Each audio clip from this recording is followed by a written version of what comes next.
किसी ने सोचा भी नहीं होगा कि पाकिस्तान की दिग्गज पनडुब्बी पीएनएस गाजी के टुकड़े जो 53 साल से समुद्र में दफन थे वे विशाखापट्टनम के तट पर मिलेंगे। 1971 की जंग में भारतीय नौसेना को पाकिस्तानी पनडुब्बी पीएनएस गाजी से एक भयानक खतरे का सामना करना पड़ा था। पीएनएस गाजी को बंगाल की खाड़ी में भारतीय एयरक्राफ्ट कैरियर आईएनएस विक्रांत को मार गिराने के लिए पाकिस्तान द्वारा तैनात किया गया था। एक द्रुत नौसेना संघर्ष में भारतीय नौसेना की आईएनएस राजपूत और अन्य जहाजें पीएनएस गाजी को विशाखापट्टनम पोर्ट के पास खींचने के लिए एक साहसी और कामयाब रणनीति बनाती है। आइए जानते हैं कैसे और कब भारतीय नौसेना ने पीएनएस गाजी की जल समाधि की तारीख लिख दी।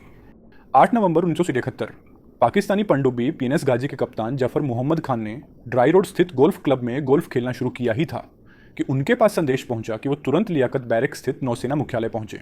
वहां नेवल वेलफेयर और ऑपरेशन प्लान्स के निदेशक कैप्टन बोम्बल ने उन्हें सूचित किया कि नौसेना प्रमुख ने उन्हें भारतीय नौसेना के विमानवाहक आईएनएस विक्रांत को तबाह करने की जिम्मेदारी उनको दी है। जफर से कहा गया कि वो गाजी पर तैनात सभी नौसैनिकों की छुट्टियां रद्द कर दें और अगले 10 दिनों के अंदर उनको दिए गए काम को पूरा करने के लिए कूच करें। युद्ध के 20 साल बाद प्रकाशित हुई किताब the story of the Pakistan navy में बताया गया कि पाकिस्तानी नौसेना ने 14 से 24 नवंबर के बीच अपनी सभी पनडुब्बियों को अपने पहले से तय गश्ती इलाकों की तरफ बढ़ जाने का आदेश दे दिया था।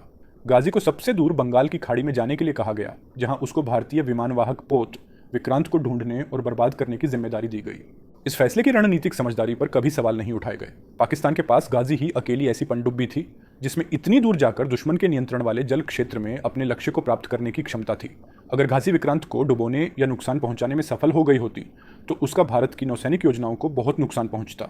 इयान कार्डोजो अपनी किताब 1971 stories of grit and glory from Indo Pak war में लिखते हैं, नवंबर 1971 में बंबई के एक होटल में रह रहे पाकिस्तानी जासूसों ने अपने हैंडलर्स को खबर दी कि विक्रांत बंबई में ही खड़ा है, लेकिन 13 नवंबर को उन्हें विक्रांत कहीं नहीं दिखाई दिया। विक्रांत अचानक गायब हो गया। इस बीच पाकिस्तान के साथ सहानुभूति रखने वाले एक पश्चिमी देश के सहायक नेवल अटैचे ने पश्चिमी कमान के flag officer commander in chief के एडीसी से यह पूछने की कोशिश की कि विक्रांत इस समय कहाँ है। भारतीय नेवल इंटेलिजेंस को तुरंत इसकी सूचना दे दी गई। बाद में पाकिस्तानी जासूसों को हवा लग गई कि विक्रांत मद्रास पहुंच चुका है। क्या यह महज संयोग था कि उन्हीं दिनों पाकिस्तान का समर्थन करने वाले उसी पश्चिमी देश का एक जहाज मद्रास गया और वहां उसमें कुछ खराबी आ गई, जिसकी वजह से उसने मद्रास बंदरगाह के आसपास कई परीक्षण उड़ानें भरी? क्या इन उड़ानों का उद्देश्य इस बात की पुष्टि करना था कि विक्रांत मद्रास में है या नहीं? 8 नवंबर 1971 को खुफिया तरीके से वायरलेस संदेश सुनने वाले मेजर धर्मदेव दत्त अपने रकाल आ रहे 150 रेडियो रिसीवर के नॉब्स घुमाकर कराची और ढाका के बीच जाने वाले संदेशों को सुनने की कोशिश कर रहे थे। अचानक 10 नवंबर को वो पाकिस्तानी नौसेना का कोड तोड़ने में सफल हो गए और सारी पहेली एक क्षण में हल हो गई। गाजी पनडुब्बी 14 नवंबर 1971 को कराची से अपने मिशन के लिए निकली। गाजी पहले श्रीलंका गई, जहां त्रिंकोमाली में 18 नवंबर को उसने ईंधन भरवाया। गठाजी ने 23 नवंबर 1971 को त्रिंकोमाली से विशाखापट्टनम की तरफ बढ़ना शुरू किया। 25 नवंबर को उसने चेन्नई को पार किया और 1 दिसंबर की रात 11:45 पर विशाखापट्टनम बंदरगाह के नेविगेशनल चैनल में दाखिल हो गई। मेजर जनरल फजल मुकीम खां अपनी किताब पाकिस्तान क्राइसिस इन लीडरशिप में लिखते हैं कि उनके साथ दिक्कत ये थी कि नेविगेशनल चैनल की गहराई कम होने की वजह से गाजी बंदरगाह से 2.1 नॉटिकल माइल तक ही जा सकती थी, इससे आगे नहीं। कमांडर जफर ने तय किया कि वो जहां हैं वहीं रहेंगे और विक्रांत के बाहर आने का इंतजार करेंगे। इस बीच गाजी के मेडिकल अफसर ने चिंता प्रकट की कि गाजी से निकल रही फ्यूम्स ने न सिर्फ गाजी पर सवार नौसैनिकों के स्वास्थ्य के बारे में चिंता बढ़ा दी है, बल्कि पनडुब्बी की सुरक्षा के लिए भी खतरा बढ़ गया है। उसने सलाह दी कि गाजी रात में सतह पर आकर ताज़ी हवा ले और इसी दौरान बैटरियों को भी बदल दिया जाए। कमांडर खां को भी अंदाजा हो गया कि अगर पनडुब्बी का हाइड्रोजन स्तर पहले से तय सुरक्षा मानकों से ऊपर हो गया तो गाजी के खुद को नष्ट कर देने का खतरा बढ़ जाएगा। लेकिन जफर ये भी जानते थे कि अगर गाजी को सूरज की रोशनी में मरम्मत के लिए ऊपर लाया गया तो उन्हें तुरंत देख लिया जाएगा। शाम 5 बजे पनडुब्बी के एग्जीक्यूटिव अफसर और मेडिकल ऑफिसर दोनों ने कैप्टन जफर को सूचित किया कि पनडुब्बी के अंदर की वायु बुरी तरह से प्रदूषित हो गई है, जिसकी वजह से एक नाविक बेहोश भी हो गया है। उन्होंने सलाह दी कि रात तक इंतजार करने का समय नहीं है, गाजी को उसी समय ऊपर सतह पर चले जाना चाहिए।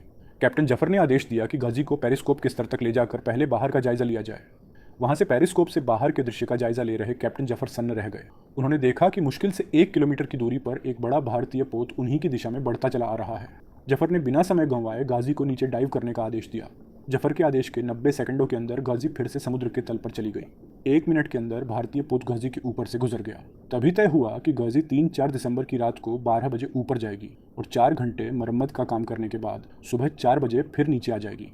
3-4 दिसंबर की आधी रात के आसपास प्रधानमंत्री इंदिरा गांधी ने देश को संबोधित कर पाकिस्तान के हमले की सूचना दी। अभी प्रधानमंत्री का भाषण चल ही रहा था कि विशाखापट्टनम बंदरगाह से थोड़ी दूर एक जबरदस्त धमाका हुआ। धमाका इतना तेज था कि बंदरगाह के सामने बने घरों के शीशे टूट गए। दूर से लोगों ने देखा कि समुद्र का पानी बहुत ऊंचाई तक उछलकर नीचे गिरा।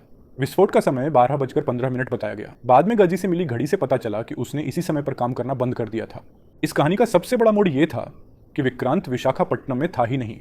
ये पता चलते ही पाकिस्तान की पनडुब्बी को विक्रांत की तलाश में अंडमान द्वीप भेज दिया गया था। उसकी जगह पर एक पुराने विध्वंसक INS राजपूत को लगाकर पाकिस्तानियों को ये आभास दिया गया कि विक्रांत विशाखापट्टनम में खड़ा है।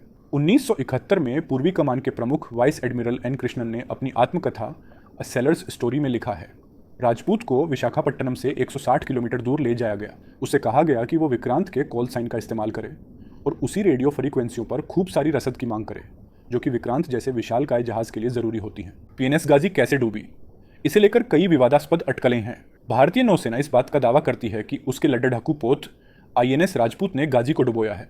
वही एक आशंका ये प्रकट की गई कि गाजी अपनी ही बनाई माइन सुरंगों पर से गुजरी होगी। एक अनुमान ये लगाया गया कि जिन बारूदी माइंस को गाजी पनडुब्बी लेकर चल रही थी उनमें अचानक विस्फोट हुआ और गाजी ने जल समाधि ले ली। एक संभावना ये व्यक्त की गई कि पनडुब्बी में जरूरत से ज्यादा हाइड्रोजन गैस जमा हो गई जिसकी वजह से उसमें विस्फोट हुआ। ऐसी भी चर्चाएं थीं कि भारतीय नौसेना ने पानी के भीतर ब्लास्टिक माइंस पर PNS गाजी को खदेड़ने के लिए गुप्त मिशन चलाया था। अगर आपको यह वीडियो पसंद आया तो कृपया लाइक, शेयर और सब्सक्राइब करें